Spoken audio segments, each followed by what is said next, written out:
Good afternoon, Anne Arundel County. Good afternoon, America. Welcome to Promoting Community Conversation and Discovery. I'm your host, Anthony Bynum. The name of our production company is the Glen Burnie Players. These are exciting times here in Anne Arundel County. But you know what? They're also very wet times here in Anne Arundel County. In fact, there's wet times all over the eastern seacoast. You see, there's a hurricane doing a lot of damage in the southern part of the country right now. The name of the hurricane is Hurricane Helena. And right now, I believe it's in the Georgia area. I think it's been downgraded somewhat, but we're all feeling the effects. There's been a lot of damage, a lot of loss of life. So this has been a real hurricane, folks. We just hope that we're able to recover as soon as possible. So, upcoming events. Let's start off with that. Now, tomorrow, starting essentially at 8 o'clock, 8 or 9 o'clock or so, is the Lithicum Parade, then Lithicum Fair. Now, that's if it is not canceled. They'll make the announcement around 7:30 in the morning. That's a possibility here because we haven't been getting a lot of rain. Later in the day, though, and I'm pretty confident this won't be canceled, is a 50 states rally being held at John Wesley United Methodist Church in Glen Burnie, about 4 o'clock. This is a testing of all kinds of different cuisines. That's what this is about. They say 50 states and some others. I don't know if they have all 50 covered, but I think it'll be fun though, right? Get out there and try a little of this, try a little of that, right? So good for them. Good for them. All right. We also want to reach out to our affiliates. That's Anne Arundel Cable Access TV. Thank you for running our shows. Greenbelt Cable Access in PG County, Maryland. Thank you for running our shows. Amherst Media in Amherst, Massachusetts. Thank you for running our shows. And also the Manhattan Neighborhood Network. Thank you for running our shows. They should be scheduling. Goffstown History, Bynum Legacy fairly soon. And when they schedule a show, they run like 3 times. That's what they do. We want to thank our give credit who credit is due, that is. So we want to thank the fine people at Wikipedia, the fine people at Google Images, and of course, the fine people at Poem Hunter. And of course, our underwriter / sponsor, which is the cleaning shop. If you're interested in those services, look at our credits. Now, we want to start off with most admired. I knew I was going to get to this person at some point. There's so many great ones out there. There's so many great ones out there. This person's athletic prowess was before my time, but I knew of her, and she was actually an early hero of mine once I heard of her story. I think it was in the 2nd or 3rd grade. Well, let's go to the screen share. The person I'm talking about is the great Wilma Rudolph. There's some pictures of her right there. So we're going to dive a little bit into the life of Wilma Rudolph. She was born Wilma Glodine Rudolph, somewhat different name. I've never heard that one before. She was born 6/23/1940. She died 11/12/1994. She's well into my lifetime. She was born in a little place called St. Bethlehem, Tennessee. Now, check out where this starts. She was the 20th of 22 children. Yes, her mom was very, very prolific. Very prolific. Her mom's name was Blanche Rudolph. Father was Ed Rudolph. Unfortunately, Ed Rudolph, the dad, actually died fairly early. And Wilma her life started off fairly rocky herself. Early on, she had pneumonia, she had scarlet fever, but it was the infantile paralysis, which was caused by polio, that might have been the most damaging of all. You see, early on, she lost all the strength in her left leg and her left foot. She wore braces until she was 12 years old. Now, she sought treatment with her mom, sought treatment at Meharry Medical College, which in those days was a Black college, nowadays known as the HBCU, in a place called Clarksville. 2 years, she and her mom went back and forth with treatment. 2 years. I don't know what kind of medicines they had available to them in those days, but they knew about love down there, and they knew about massage. They knew about confidence and hope.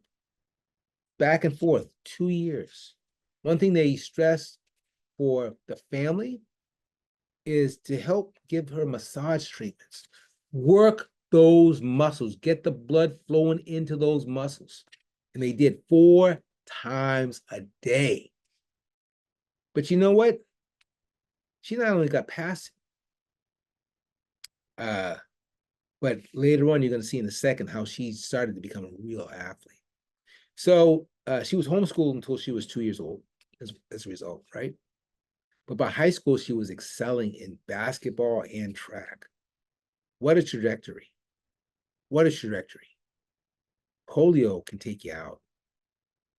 All of a sudden, you're a track star. And look at her. She's beautiful. This is a beautiful woman. Oh, my goodness. So while she's excelling at basketball and track, as a senior year, something else came up, and all of a sudden, she's pregnant with her first child. Child's name is Yolanda. Back in those days, folks took care of themselves. They probably felt the mom and her brothers and sisters to help out. But she kept that child, best I know. She went on to Tennessee State because she was special. Her mom just didn't say, you got to quit school, you got to give all that up because you have this baby. No, they said, you're special. You need to go on to college. She got to college. She paid most of the way through a work study, and she continued to compete. Now, in high school, she had a coach named Gray, and he gave her the nickname Skeeter because she was so fast. But there was another coach, a guy named Ed Temple, that helped her develop her track and field skills. Fast forward a few years, 1956, Melbourne Olympics, Melbourne, Australia. She's the youngest member of the team. She runs in the 200 meter and probably the 4 by 100 meter relays. I don't think you can have, yeah, each one runs 100 meters. That makes sense. Okay. Her team won a bronze. She had a taste. Fast forward 1960 in the Rome Olympics. Rome's in Italy, right? Now she runs that event and probably some more, and she's winning gold. I'm looking at the picture here. There's 3 gold medals. So she won at least 3 gold medals in that Olympic, or maybe one of them might have been a bronze. I'm not sure. The stars of that Olympic in Rome, Cassius Clay, a young Cassius Clay. Oscar Robinson, he's still around, you know, Big O's still around. And Rayford Johnson, he was a great athlete, great sprinter in those days. She retires from competition in 1963, but she serves as somewhat of a celebrity. Look at her. She's beautiful. She's beautiful. So, you know, and I had to wonder, because it was a different time, but Wilma Rudolph, the Althea Gibsons, who was a great, great tennis player who I haven't circled back to, these folks had to get sponsors to do this. You know, when you are this type of athlete, it's a full-time job. Someone's got to, you know, help you pay the bill. Someone's got to be paying for your training, paying for this, special sneakers, you name it, right? Track time, whatever it is, right? Now, she retires from competition in 1963. She serves the country in the 1963 Friendship Games in Dakar and Senegal, Africa, right? She's somewhat of a celebrity. It would have been nice if someone had just said, hey, we're going to make you an ambassador, an official ambassador. But, you know, those were the times. That's not something that happened, right?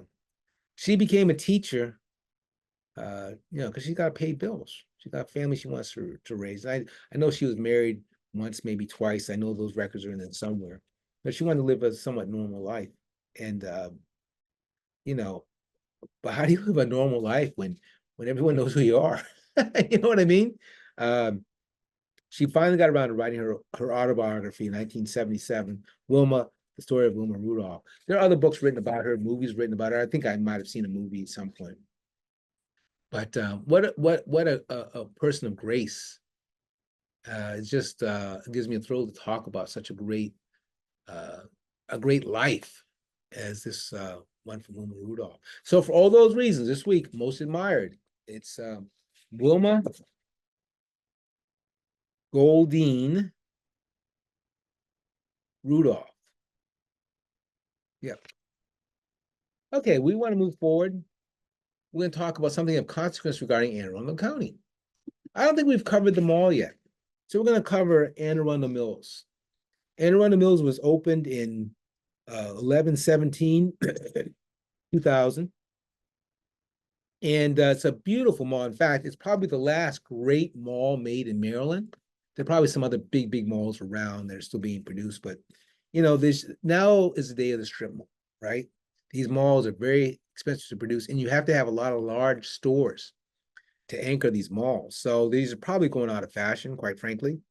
This was owned by the Sims, rather, it is owned by the Sims Property Group, but it was developed by the Mills Corporation. All kinds of anchor stores, Cinemark, theaters, Bass Pro Shop, Dave and Buster's, just to name a few. Medieval Times, who we've covered here, they're an anchor store there. Live, which was the casino that was built after, and that was during the, I think that was I think Bobby Ehrlich had the idea, but they didn't get the funding until after I think he left office. I think that's how that worked. Anyway, that's not important. What is important, though, is it's a beautiful facility.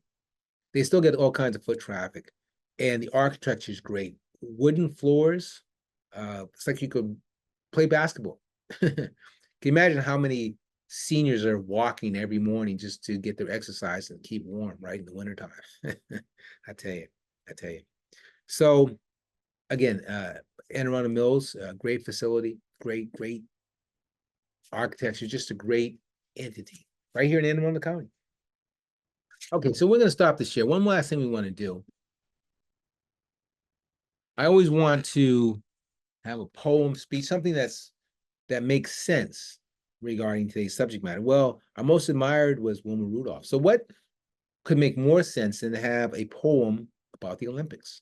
Now, this poem is written by a Kevin Abretti, I believe, and we get it through the Poem Hunter. So let's go ahead and read it out as before. Take my glasses off. Lay the foundation of the arena with bronze and make the track with silver lining. Mark the finish line with gold and amplify the loud roar of the fans, cheering our golden boys and girls to victory. Hold your breath for the 100-meter final and watch every stride of the fastest men on earth. Be blown away by the routines of the gymnasts and the endurance of the marathoners. Feel the splash of the water as every swimmer swims, and all rowers row, even as the sailors sail. Gold, silver, and bronze, we want them all, as no effort of the competition will be in vain. To compete in the Olympics is no joke. So for those without medals, keep your heads high. And very apropos. And again, it's written by this Kevin Alboretti, and we get it through Poem Hunter. So again, folks, exciting times here in Anne Arundel County. Exciting times. So for all our friends here at the Glen Burnie Players, until next time, bye. Make sure that you go to the glenburnieplayers.com to catch all our shows. Okay, folks, take care.